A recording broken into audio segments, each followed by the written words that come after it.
It's a popular question. Who wants to be a millionaire? Probably all of us, and a recent survey shows a growing number of people have $1 million saved in their 401ks. Yeah, local financial professional Brad Allen from wealthwisconsin.com joins us with tips to boost your balance. Okay, so $1 million. Wow.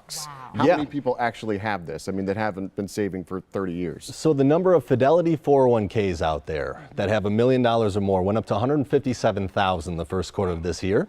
That's up from 108,000 last year. So more people are 401k millionaires. Everybody else is asking, how do I get there? Sure. So tell us, what's the best rate? Well, number one is you want to look at that employer match. So 75% of companies offer an employer match out there. The problem is only 80% of employees are taking advantage of it. 20% aren't putting enough in to get that free money. So you want to make sure you take advantage of the company match and make sure that you're putting at least that amount in there. But I'd say always 10 to 15% is the number to shoot for per month. Okay, and so it talks there about automating your contributions. That's an easy way to just have your money go and never see it, right? If you don't see it, you don't miss it. One of the things to think about there is inflation, though, right? Because the price of eggs goes up. You know, it's not the same price as it is today. So how do we account for that? So I always say every 6 months or a year, put 1 to 2% more money into that account and start saving more along the way to keep up with that inflation. Okay, but talk about sometimes things happen in life and we take a little out of our 401ks, avoiding the penalties. You have to try. You know, 59.5 is the magic number. That's when you can start taking money out of the 401k. Before that,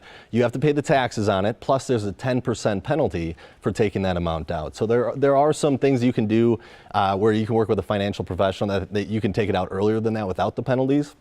But you have to be careful of that. In retirement, especially after the age of 70.5, you have to start taking money out, otherwise you're penalized. And what about the fact that $1 million just doesn't go as far as it used to go? It doesn't. You have to think about all the above: inflation, taxes, rates of return. How much do you need to make per year?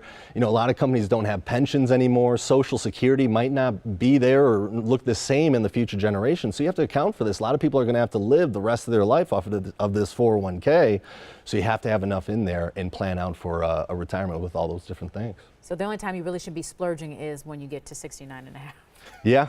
I mean, you want to try to reduce it. You want to sit down with a financial professional, put together a retirement plan with all those different things in it. And that way you have something that you can work on and you know what you need before you end up retiring. Brad, we always appreciate your tips. Thanks for coming in. Okay, if you have a question for our experts, email them at asktheexpert@tmj4.com. You can also leave a voicemail. The number is 967-5253.